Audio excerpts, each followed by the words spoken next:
Welcome to my channel. 1. Chamisa U-turn on Khupe comes late. As we report elsewhere in this issue, MDC Alliance presidential candidate Nelson Chamisa has withdrawn his court challenge against Thokozani Khupe over the use of the MDC name, symbols and logos. Had this occurred at another time, which is not towards elections, Chamisa's decision would have been sweet music to the ears of thousands of the opposition supporters who have for many years believed that they could finally get over ZANU-PF and govern this country. Sadly, this is not a reason to celebrate, as the surprise withdrawal of the case comes after the nomination court had set and closed after approving candidates for the July 30th harmonized elections. Despite calls for Chamisa and Khupe to heal their party as a result of a rift which followed the death of their founding president Morgan Tsvangirai, the two politicians failed to heed the advice.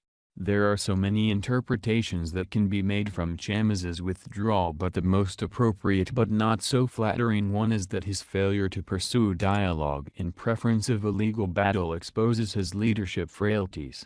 Nahanda Radio Middle Off story. From the beginning, escalating the row with Khupe over the use of the party's name and symbols when issues around his ascendancy, which is the source of the damaging power tussle, had not been resolved, characterized him as an indignant power-hungry politician.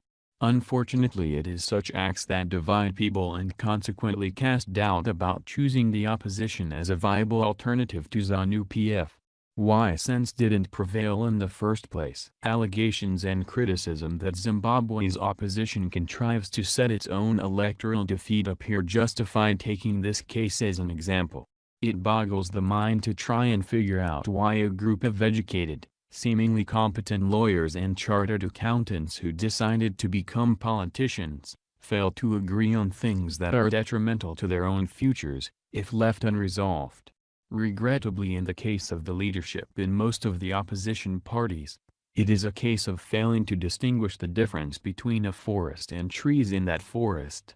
If the opposition loses the July 30th national elections, it must not look further than some of the costly mistakes it has made, such as failing to agree on a single presidential candidate, mutilating internal guidelines on its primary elections, and choosing quarreling over unity. Thank for watching. Please subscribe and share. See you again.